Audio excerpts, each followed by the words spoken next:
ဘလူးအစွဲခံရတော့တငယ်ကြောင်ဖတ်ပြပါမယ်။ရာသကြိုမျိုးကြီးမှာမိစ္ဆာဒိဋ္ဌုအယူရှိတဲ့သားနဲ့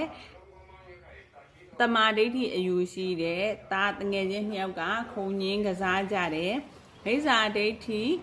အယူရှိတဲ့ကလေးနဲ့တမာဒိဋ္ဌိအယူရှိတဲ့ကလေးနှစ်ယောက်အမြဲတမ်းကစားကြတာမှာတမာဒိဋ္ဌိတငယ်ကနမောဗုဒ္ဓတလို့ဆိုပြီးတော့ခုံငင်းကိုပြစ်တယ်။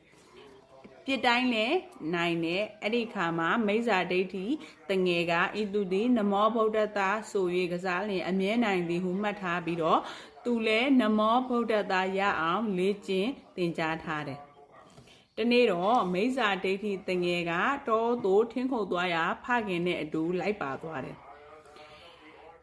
ထင်းခုတ်ပြီးတော့ပြန်လာမြို့ပြင်သုတ်တန်နာအနီးမှာရေမိုးကောင်းတော့လဲဖြုတ်ထမင်းစားနာအပန်းဖြေကြတယ်ဖြေလွတ်ထားတော့နွားတွေကကြတော့ညနေကြတော့မြို့ရင်းဝင်တဲ့နွားတွေနဲ့ရောပြီးတော့လိုက်ပါဝင်သွားတယ်ဖခင်ကနွားပြောက်ရှာရင်းနဲ့သူနွားများမြို့ရင်းသို့ရောပါသွားသည်ကိုသတင်းရပြီးတော့မြို့ရင်းမှာသွားရောက်ရှာဖွေတာသူနွားတွေကိုတွေ့ပြီးတော့မြို့ရင်းကနေပြီးတော့မြို့ပြင်ကိုပြန်ထွက်လာဖို့လုပ်တဲ့အချိန်မှာမြို့တကားကပိတ်သွားပြီဖြစ်တယ်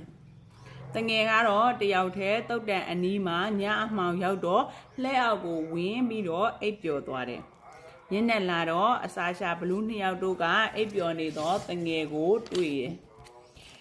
တမာဒိဋ္ဌိဘလူးကတားမြစ်တော်လဲမရပဲမိစ္ဆာဒိဋ္ဌိဘလူးကစားဖို့ရန်တငယ်ကခြေကိုလှမ်းပြီးတော့ဆွဲလိုက်တယ်အဲ့ဒီအခါမှာတငယ်ကသင်ကြားထားတဲ့လေ့ကျင့်မှုအရာနမောဗုဒ္ဓတလို့ရောင်ပြီးတော့ရွတ်ဆိုလိုက်တယ်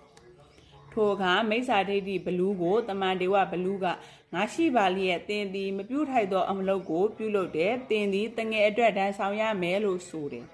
ဘလူးနှစ်ဦးတညာလုံးတငယ်ကိုစောင့်ရှောက်လျက်နေကြရတယ်တငယ်ထမင်းမစားရသေးသည်ကိုသိလဲပြီးတော့မိစ္ဆာဒိဋ္ဌိဘလူးကမြို့ထဲဝင်ပြီးတော့ရှင်ဘရင်စားတောက်မဲ့ရွှေကွက်နဲ့ထမင်းအသေးယူလာတယ်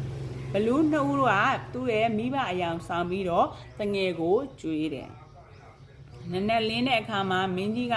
ရွှေခွက်ပြောက်၍မြို့တကားကိုပိတ်ပြီးတော့ရှာခိုင်းတာမတွေ့ဘူးမြို့ပြင်ကိုထွက်ပြီးတော့ရှာတော့မှလှဲပေါ်မှာရွှေခွက်ကိုတွေ့ပြီးတော့တငယ်ကိုဖမ်းဆီးပြီးမင်းကြီးထံခေါ်လာတယ်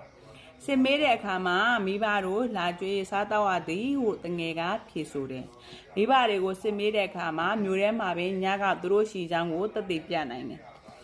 မင်းကြီးကသားမိသားဖောက်စလုံးကိုခေါ်၍ဖျားထံကိုသွားတယ်ဗုဒ္ဓနုတ္တိဖျားကိုသတိရခြင်းသည်အကာအကွယ်ဖြစ်နိုင်ပါသလား